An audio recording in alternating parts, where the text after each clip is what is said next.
Ciao a tutti, in questa puntata di Forzinet commenterò la seconda puntata di Tale e Quale Show, vinta questa volta da Samuele Cavallo nei panni di Benson Boone che ha cantato Beautiful Things.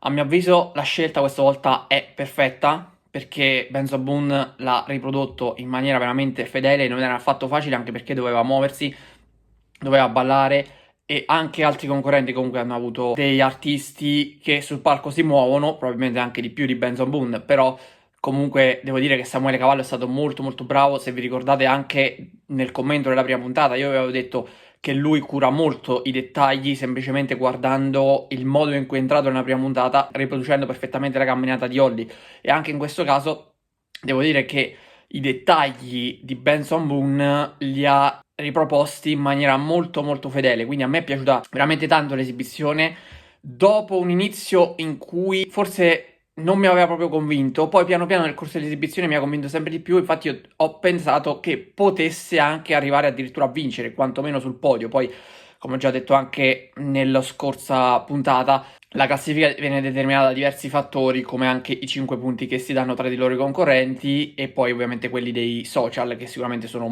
meno, però sono comunque presenti e possono modificare la classifica. Quindi secondo me Benson Moon questa volta non aveva avversari, anche se ci sono state sicuramente delle altre esibizioni molto molto belle, sicuramente anche quella di Marina che è arrivata seconda con Anna Oxa cantando un'emozione da poco.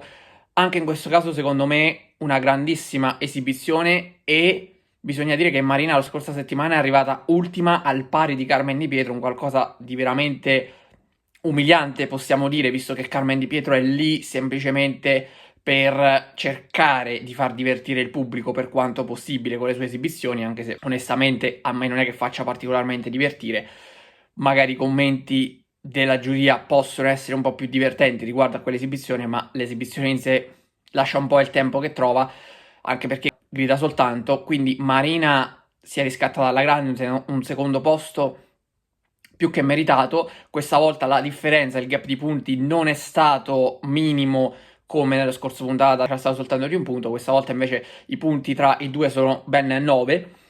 Però per la classifica generale è stato un colpo importante. Tra l'altro Samuele Cavallo adesso è in testa alla classifica generale con un margine di pochi punti, mi sembra 4, nei confronti di Tony Maiello che ha interpretato Ed Sheeran, altra esibizione che secondo me meritava tantissimo e meritava il podio. Nel mio personale podio io avrei messo proprio Benson Boone, poi avrei messo sicuramente Tony Maiello con Ed Sheeran che ha cantato Thinking Out Loud, e poi appunto Anna Oxa con un'emozione da poco, quindi un podio molto molto simile, dato che comunque l'Ed Sheeran di Tony Maiello è arrivato quarto ai piedi del podio, un podio che ripeto a mio avviso avrebbe meritato, però secondo me ha fatto un'esibizione eccezionale e si è confermato uno dei cavalli di razza, diciamo, di questo programma, ovvero uno degli artisti che proverà a contendersi la vittoria fino alla fine, e a mio avviso potrebbe anche essere lui il vincitore proprio del programma. È presto per dirlo, siamo soltanto alla seconda puntata, però io l'ho detto già dalla prima che secondo me Tony Maiello, dopo aver vinto quella puntata con Salda Vinci, che forse avrebbe meritato di più Pamela Petrarolo,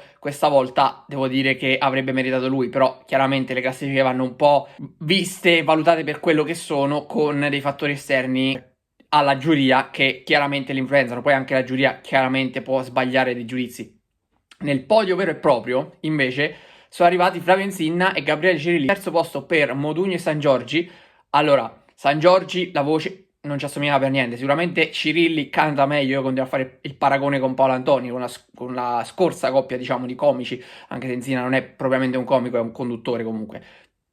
Però devo dire che canta sicuramente meglio di Paolo Antoni, ma la voce non era per niente somigliante. Sicuramente Flavio Insinna molto meglio questa volta nei panni di Modugno che la scorsa nei panni di Lucio Corsi, però terzo posto per me inaspettato, veramente stupefacente. Tra l'altro sono terzi anche nella classifica generale. Sono la rivelazione di questo programma finora, perché io mi aspettavo una sorta di cammino stile Paolo Antoni e Cirilli, invece Cirilli e Insinna stanno facendo un grandissimo percorso insieme. Forse più punti del dovuto dalla giuria hanno ottenuto finora, secondo me, e ripeto, con Insinna vedo che ci stanno andando con i guanti bianchi, stanno trattando con i guanti bianchi e senza calcare troppo la mano nel giudizio. Per carità, sarà stato anche bravo, quello che volete, e lo dico anche io, lo riconosco anche io, che questa volta mi è piaciuto di più rispetto alla prima puntata, ma c'è un ma. perché comunque ci sono anche altri artisti che sono stati bravi, vedi appunto Tony Maiello dei Padri di Ed Sheeran, è stato in grado, Malgioglio, di criticare anche lui, di trovare tante pecche, addirittura di dire che non assomiglia per niente, invece ha fornito soltanto complimenti a Flavo Insinna per la sua interpretazione di Domenico Modugno. Per me c'è una sorta di due pesi e due misure in quel contesto, per quello che penso io. Vediamo poi ad Antonella Fiordilisi, il nome più atteso dai social. So già che vi beccherò un sacco di critiche per questo, non è nel mio stile insultare o altro e non sono qui per questo. Commento l'esibizione per quello che ho visto io e per quello che penso. Quindi da me non avrete mai bocciature clamorose, bocciature nette. Dico semplicemente che come pensavo, perché sarebbe stata veramente una interpretazione molto molto complicata, Antonella Fiordelisi nei panni di Dua Lipa non ha reso. Malgioglio l'ha definita legnosa, mi trovo abbastanza d'accordo, soprattutto per quanto riguarda i movimenti del ballo. L'ha detto anche la stessa Antonella, che ha sacrificato il ballo per dare spazio alla voce. Il problema è che ballando anche, seppur in maniera comunque molto limitata, è andata a penalizzare anche la voce, soprattutto perché canta in inglese. E si è visto anche che non è abituata a cantare in inglese. Sicuramente per lei questo fa parte di un processo di crescita importante. È una tappa fondamentale perché più prova a ballare, a cantare in inglese, insomma, a sperimentare, sicuramente più cresce, assolutamente. Però è anche chiaro che l'esibizione non sia stata sufficiente. Almeno dal mio punto di vista, non è stata un'esibizione brillante, è stata un'esibizione che non mi è piaciuta. L'inglese, la pronuncia inglese non era precisa, così come anche l'intonazione forse è stata anche un po' calante per quello che ho sentito io, ripeto. E questo è soltanto un giudizio per quello che vedo, voglio precisarlo, però c'è anche da dire una cosa importante, cioè che Antonella Fiordelisi mi sembra ormai indirizzata verso l'interpretazione di personaggi che ballano e cantano. L'abbiamo visto nelle prime puntate, poi magari, e mi auguro per lei, ne farà anche di diversi, perché credo che possa far molto meglio, magari interpretando una cantante italiana che comunque si muove poco sul palco. Lì potrebbe veramente concentrarsi soltanto sulla voce e dare il meglio di sé, perché comunque qualcosa io, quando ha interpretato Gaia, l'ho visto, al contrario di altri che l'hanno subito bersagliata e subito attaccata perché ha studiato e invece si aspettavano, non so cosa si aspettassero, per me è stata molto meglio del previsto. Qui io non mi aspettavo granché e infatti non è stata granché, bisogna dirlo, bisogna essere obiettivi e quindi io non credo che sia stata all'altezza dell'esibizione, ma non ovviamente da 5 punti, non da ultimo posto come ha fatto Malgioglio. Lì sono pienamente in disaccordo con Malgioglio per il fatto che 5 punti a Antonella Fiordelisi al di sotto di Carmen Di Pietro sia una cosa veramente inaccettabile, perché Carmen Di Pietro sta lì sul palco a fare il suo show personale, come è giusto che sia perché è stata presa per quello, grida soltanto perché non canta, non azzecca una pronuncia, non azzecca una nota. E Antonella invece, per quanto riguarda i suoi personaggi, lei ci mette tutto l'impegno possibile da quello che sto vedendo.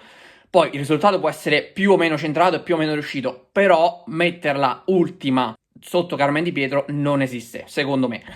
Quindi questo è quello che penso io, così come penso che poi con dei personaggi diversi possa riuscire ad esprimersi meglio di quanto non abbia fatto in questo contesto. Per quanto riguarda le altre esibizioni, sicuramente passo indietro per Pamela Petrarolo nei panni di Rita Pavone, anche se comunque è arrivata a metà classifica, può ancora, diciamo, stare lì a giocarsi la vittoria. Sicuramente ha dimostrato ancora una volta di avere una gran voce, però l'interpretazione non era così simile, ecco, diciamo.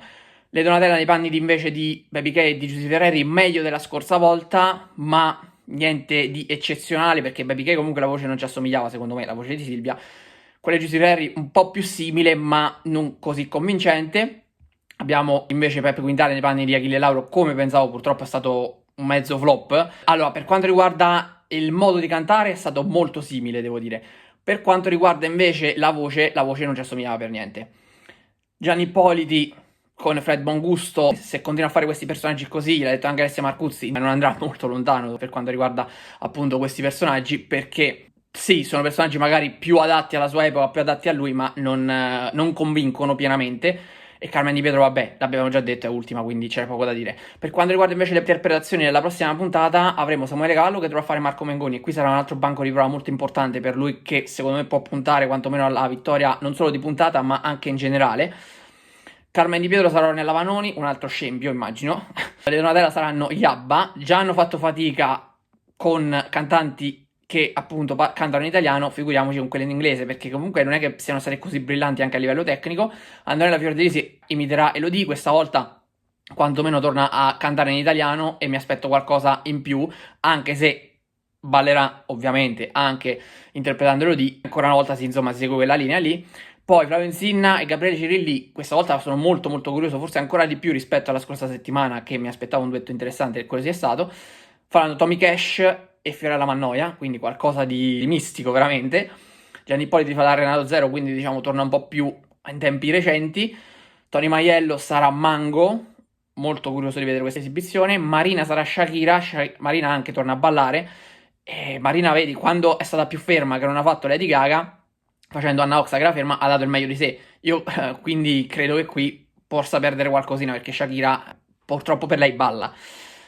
Pamela Petrarolo sarà Gianna Nannini e qui mi aspetto una grande esibizione. Invece Peppe Quintale sarà Patrick Hernandez, Born to be Alive, la canzone già designata a quanto pare. Beh, non so cosa aspettarmi onestamente da questa esibizione perché si troverà a cantare in inglese e sono curioso di vedere cosa succederà. Per oggi è tutto, vi do appuntamento alla prossima puntata di Forsinet. Ciao a tutti.